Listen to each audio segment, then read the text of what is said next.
आज का आजाद सिपाही अखबार आपने पढ़ा क्या? पढ़ते रहिए अपना लोकप्रिय दैनिक अखबार आजाद सिपाही। जी नमस्कार, मैं हूं सुनील सिंह और आप देख रहे हैं आजाद सिपाही। झारखंड मानसून सत्र के अंतिम दिन पूर्व विधायक सुखदेव भगत जी आए हुए हैं और सदन के अंदर हंगामा बरपा है। हंगामा यूं कि स्थानीय नियोजन नीति को लेकर के हाईकोर्ट ने जो रोक लगाई है, इससे छात्रों का भविष्य अधर में लटक गया है। ये भी अच्छे जानकार हैं, इनसे ही जानते हैं कि आखिर ये चूक कैसे हुई और क्या मानते हैं। मैं स्पष्ट कहूँ कि जो कर निर्णय आया, मैं काफ़ी दुखित हूँ और इसमें छात्रों के भविष्य के साथ जो खिलवाड़ हुआ है, इसमें छात्र दोषी कैसे हैं।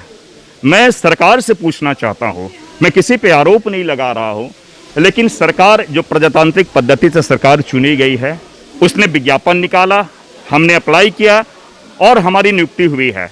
तो सरकार जो नियुक्तियाँ निकाली है, जाहिर सी बात है, कोई भी नीतियाँ बनती है तो विधि विभाग से परामर्श होता है, उसकी सहमति होती है, वित्त विभाग से सहमति होती है, कैबिनेट में आता है। तो क्या हमारे जो प्रशासनिक पदाधिकारी और सरकार है, इन चीज़ों को नहीं देखा क्या? तो वो रिस्पॉन्सिबल कैसे नहीं है?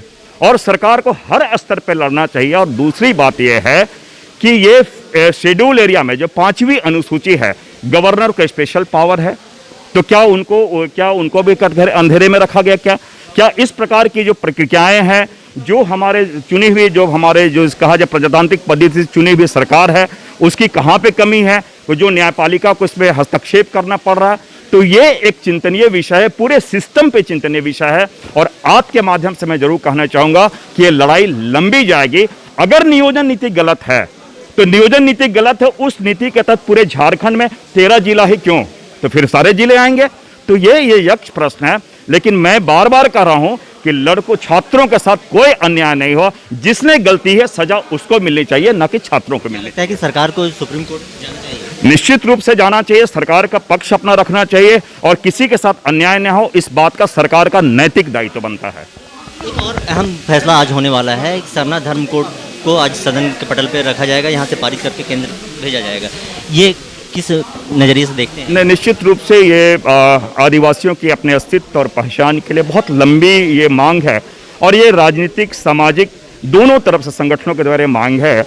और आज़ादी के बाद हमारे जो जनगणना कॉलम जो होता है, उसमें धार्मिक जो हमारी पहचान है, हमारी रीति रिवाज और जो हमारा अस्तित्व की बात है, वो उसे नकार दिया गया है। तो इसलिए निश्चित रूप से ये पहचान जो है, पहचान को जो संकट है, धार्मिक पहचान को जो संकट है, सरकार के संज्ञान में ये बात है जो अगर आई है उनसे लेना चाहिए। और आज अगर यहाँ से पास हुआ तो ये खुशी की बात है। लेकिन केवल सरकार ये सोचे कि मैंने विधानसभा से पारित कर दिया, तो ये मैं समझता हूँ कि 100 में ये मुश्किल से ये 10% ही काम है। रजिस्ट्रार जनरल के पास दिल्ली जाएं, एक टीम हो और फॉलोअप में रहें और इसे अंजाम तक पहुंचाएं। और इसलिए मैं बहुत ही इसे मैं कहना चाहूँगा कि इस पूरे एक तरफ तो संवैधानिक प्रावधान का ये अगर नहीं दी जाती है तो हनन भी है, इसलिए इसे एक अच्छा कदम है और सरकार इसके फॉलोअप में रहें। और कैसा गौतम जी और सब? तो ये थे सुखदेव भगत, जिन्होंने साफ रूप से कहा है कि सरकार की चूक हुई है, स्थानीय नियोजन नीति में ये अपना पक्ष नहीं रख पाए और इन्हें सुप्रीम कोर्ट तक जाना चाहिए। आखिर ये स्थानीय नियोजन पर क्या कुछ फैसला होगा, उन छात्रों के भविष्य का क्या होगा, ये तो भविष्य के अधर में है। तब तक हमारे साथ बने रहिए, देखते रहिए आज़ाद सिपाही। धन्यवाद।